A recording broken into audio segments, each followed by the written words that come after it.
What's up guys, my name is Joe, and in today's episode I'm going to talk about the Google Huawei story as it unfolds. There have been some updates, there have been some news coming out from Huawei, from Google, and this is where we are right now. First and foremost, whoever has a Huawei phone right now will be able to use all Google services, so that is not going to change. They will get updates, they will get everything that they already have, so no worries on that part. Now, Huawei reached out to me and they sent me an email a couple of days ago, well not a couple of days ago actually, yesterday, an official email saying what the situation is. It was basically a press release, and I'm gonna say one part of that press release that's very important, I think. Huawei has made substantial contributions to the development and growth of Android around the world. As one of Android's key global partners, we have worked closely with their open source platform to develop an ecosystem that has benefited both users and the industry. Huawei will continue to provide security updates and after-sales services to all existing Huawei and Honor smartphone and tablet products, covering those that have been sold and that are still in stock globally. We will continue to build a safe and sustainable software ecosystem in order to provide the best experience for all users globally. Fantastic news. That means that if you have a Huawei phone right now, if you just bought your P30 right now, you will get the updates. You will have everything, and you need to stay calm because nothing is going to happen to that phone or to you. It's fine.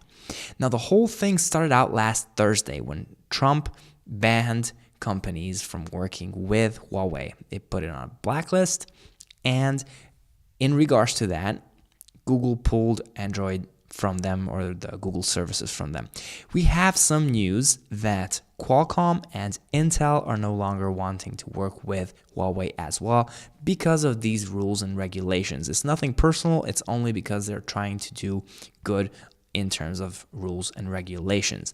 Now, this is all because China and the US are basically in a trade war, and Trump wants to get a better deal.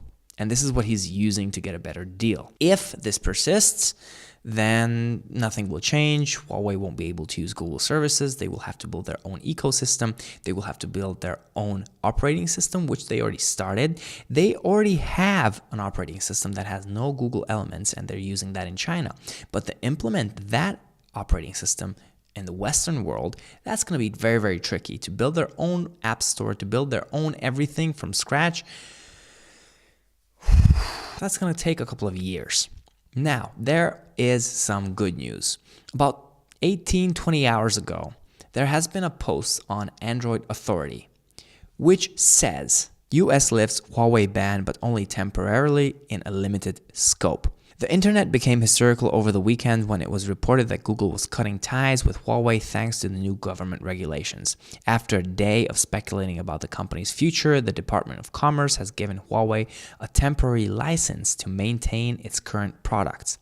Huawei's limited license is only in effect through August 19, 2019. The permit allows the company to work with US corporations to support current customers. The Shenzhen-based company will be able to maintain business relationships with Google, Intel, Qualcomm, and others to release software updates to existing hardware.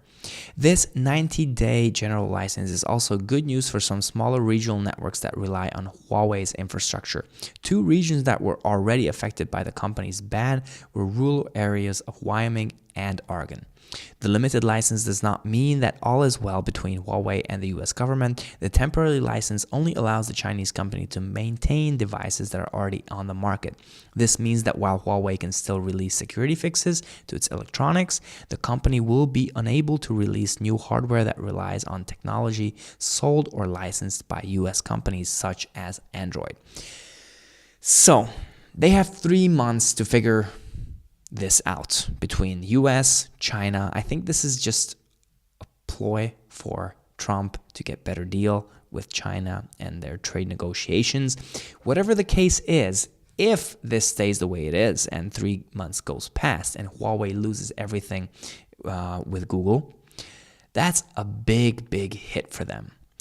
And also, since they are building out network technologies all over the US, that's another big hit because network is one of their main focus That's one of their business priorities as well.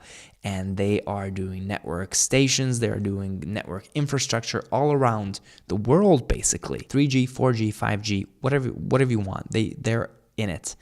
And if they lose that business as well, who knows what will happen to the company? This is actually a security risk because US doesn't want China to spy on them, doesn't want Chinese products on their market, doesn't want Chinese networks running their systems, which is, well, there have been a lot of mentions on this on Twitter. There have been a lot of news articles all around the world in this topic. And so far, the thing is, if you have a Huawei phone, you're fine.